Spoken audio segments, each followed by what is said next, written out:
everyone, I'm Christa, shamanic practitioner as well as teacher of shamanic classes, and welcome to my video talking about power animals, also known as spirit animals.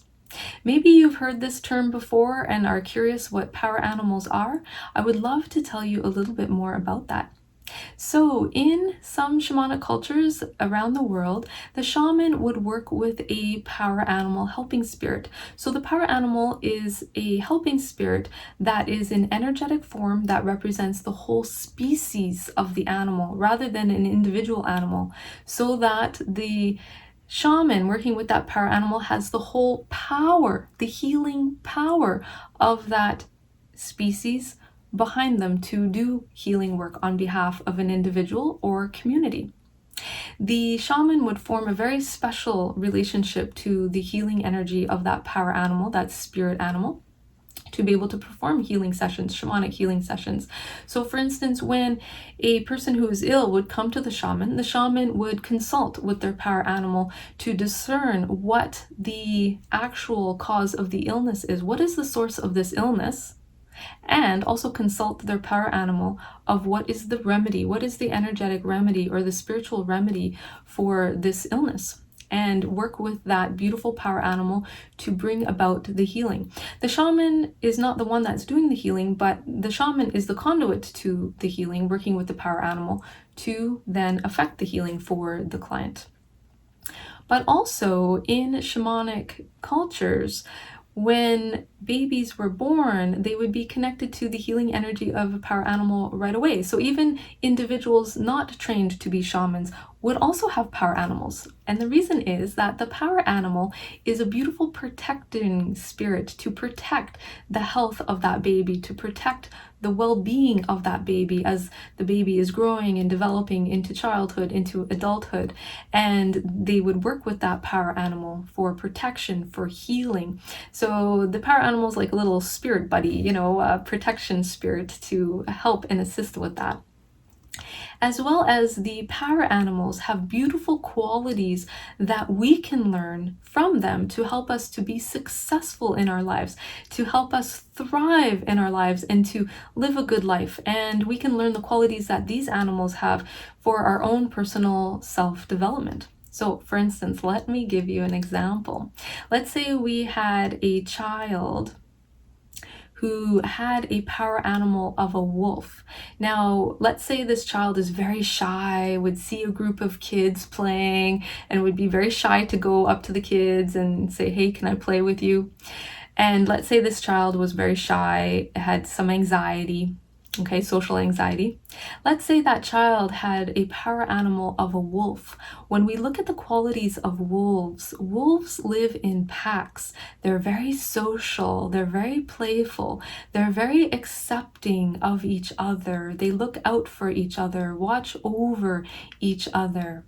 So that child having a power animal of a wolf and having that connection to the wolf can help the child learn those wolf-like qualities, to socialize with other kids, to play with them, to relax, to have fun, to be silly and playful, and to connect in a good way, to feel a sense of belonging with the other children, to integrate with groups of children in a good way. And also wolves are very strong. They also stand up for themselves when they need to. So if that child was shy or was bullied, let's say, by someone else, they could also stand up for themselves in a good way to be empowered and to take care of themselves. So that is a beautiful power animal for that child to have. So each animal has different qualities that we can learn.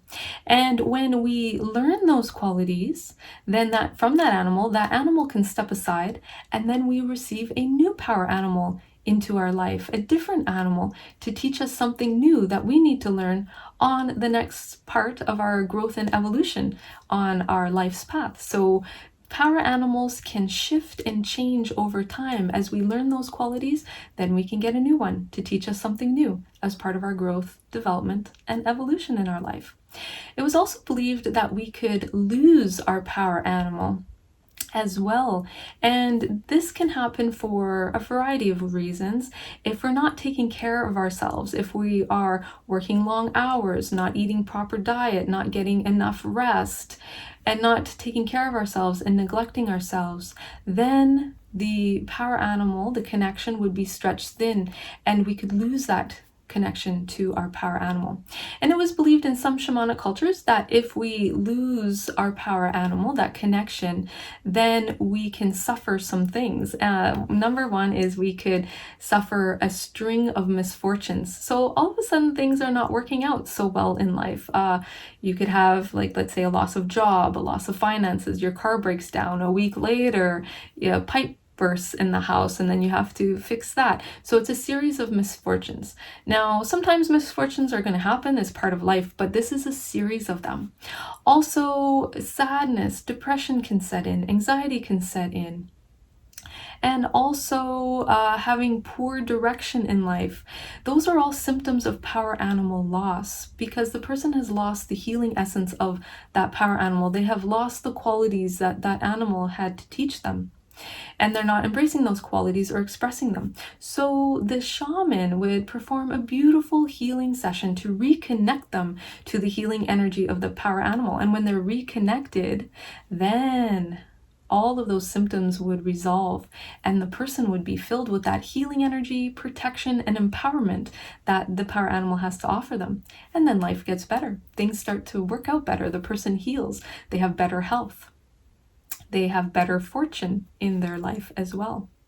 There's another way that we can lose the connection to our power animal is when we don't honor them. So it was very common in traditional cultures to make an offering to the power animal on a regular basis to give thanks to the animal for their protection. So protecting our health, protecting us when we travel, protecting our belongings, protecting our home when we're not home. So our power animal can help us with all of this. And so people would make beautiful offerings to give thanks for that healing and protection. So if the person wasn't making those offerings, then the power animal connection could become lost. It's like this. If you were asking for a friend for help all the time, hey, can you help me paint my house? Hey, can you help me move into a new apartment? Hey, can you help me with this? And you're asking for help from your friend over and over and over again, but you're not giving back to them or helping them with what they need. After a while, your friend's gonna say to you, hey, I've been doing all of this work for you, but you haven't been helping me out. You've been ignoring me or, neglecting me. And so this can be the same way with power animals. Now, hey, the power animals are very loving beings. They're not gonna get angry with you or upset, but they'll say, okay, I'll just be distancing myself from you and I'll be waiting for you over here. So one way to keep that connection really strong is to make offerings. And what does that mean? So an offering could be simply lighting a candle. So you could light a candle for the power animal. You could even have a picture of the animal or a figurine, such as here. Let's say I had a power animal of a whale. I could have this beautiful little figurine here that a dear friend gave to me.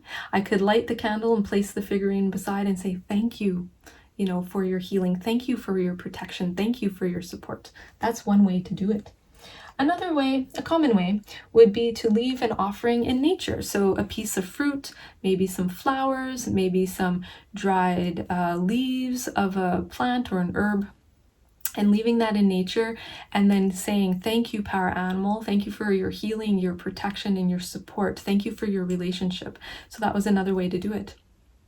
Singing a song to the power animal is another way to honor it. So singing a beautiful song. So if there's a song that you love, you could sing that song to your power animal. You could also visit your power animal. If you live in a place where you could visit the animal, let's say my power animal is a whale. I live here by the ocean. I could go to the ocean and hang out at the ocean. There's whales out there. I might not see them, but I can hang out with them. Or if I had a power animal of a crow, I could go down to one of my local parks where the crows like to hang out, and I could hang out there with them as well. So those are all beautiful ways that you can honor the power animal. You could create beautiful artwork or write a poem, paint a painting of the power animal to honor them. Even also learning about them, where they live, what they like to eat, what their habits are.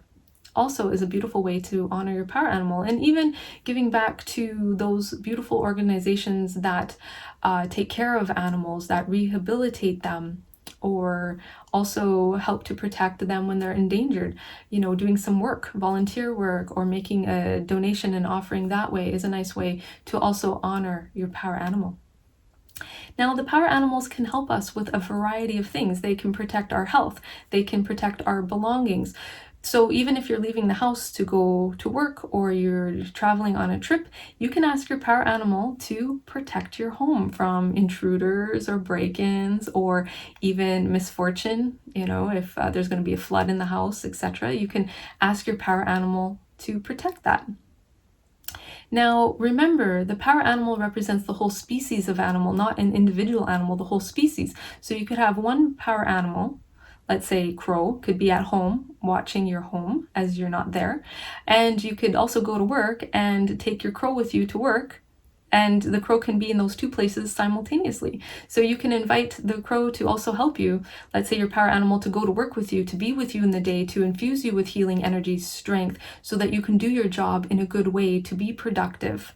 If you have a challenging coworker or a boss, you can ask for protection to protect you from their negativity or hostility. So you can invite your power animal to be with you. You could also ask your power animal to help you to embrace those qualities. So for instance, if I come back to the wolf, let's say I was giving a presentation and the wolf is my power animal. Let's say at the presentation, I can invite the wolf to be with me, to help me to stand in my power, to be a source of empowerment and inspiration to others as I give that talk. And I can ask my power animal to help me with that. So they won't help us unless we ask. So we ask for that, those qualities that we want to embody in the day.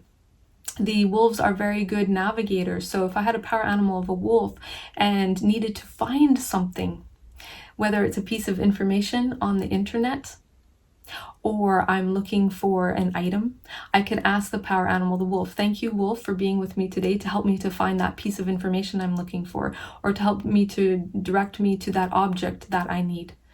Okay, and the power animal can help me with that, because that's one of the qualities that the power animal is there to help me with. So we can work with the power animal in those ways. I can even wear clothing in the colors of the power animal.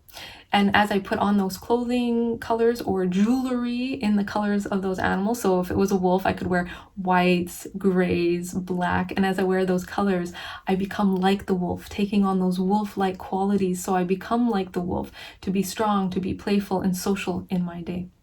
Or I could even wear a piece of jewelry that has the face of a wolf, or a little whale tail piece of jewelry. And as I put that on, it's like I'm taking on the qualities of my power animal to express those beautiful, good qualities to help me in my day. So those are beautiful ways that we can connect to our power animals. All right, so I hope you have enjoyed this video. Thank you so much for watching. If you would like to be connected to the healing energy of a power animal and find out what your power animal is and what your power animal is here to teach you, I invite you to book a power animal session with me, a shamanic session with me. I do those sessions also virtually through Zoom. You can visit my website, shamanicspirit.ca, to book a power animal session with me, a shamanic healing session, or also check out the class listings of shamanic classes that I offer. So thank you so much for watching this video. Lots of light, love, and blessings to you, and may you enjoy this beautiful day.